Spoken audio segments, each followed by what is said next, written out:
Freedom படத்தை பற்றி சொல்லணும்னா டூரிஸ்ட் ஃபேமிலி மாதிரி அப்படி நினச்சிடக்கூடாது. அதை நம்ம தெளிவுபடுத்திடணும். என்னடா காமெடி படம்னு சொன்னாங்க ஏன்னா ஆடியன்ஸுக்கு நம்ம தெளிவுபடுத்தணும் ஃபஸ்ட்டு.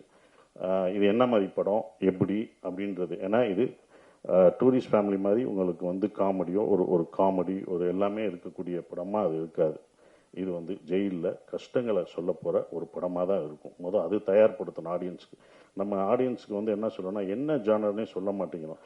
பாருங்கன்னு சொல்லிட்டு அவர் வேற மாதிரி நினச்சி டூரிஸ்ட் ஃபேமிலி மாதிரி வச்சுட்டு இது டூரிஸ்ட் ஃபேமிலி மாதிரி இல்லை வேணாடா இப்படி பண்ணி அப்படின்னு அவங்க சொல்லுவாங்க. அவங்க பக்கம் நியாயம், அது நம்ம தப்பு தான்.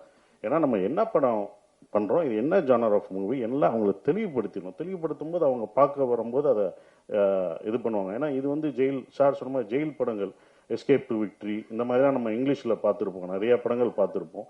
ஆனால் அது உண்மை கதையை தான் அவங்களும் எடுத்திருப்பாங்க. கிரேட் எஸ்கேப் இதெல்லாம் உண்மை சம்பவத்தை தழுவி எடுத்திருப்பாங்க. இந்த படமும் உண்மை சம்பவத்தை தழுவி தான் எடுத்திருக்கோம்.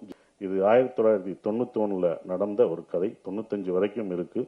95 ஜெயிலில் பிரேக் பண்ணி தப்பிக்கிறவங்களை பற்றி 1000 அகதிகளை சந்தேக கேஸில் உள்ளே பிடிச்சிட்டு போய் அவங்க எப்படி குடும்பத்தை இழந்து அவங்க ஃபேமிலியோட சேர்ந்தாங்களா இல்லையா அப்படின்ற ஒரு விஷயத்த சொல்ல போகிற ஒரு படமாக தான் இந்த ஃப்ரீடம் இருக்கும்.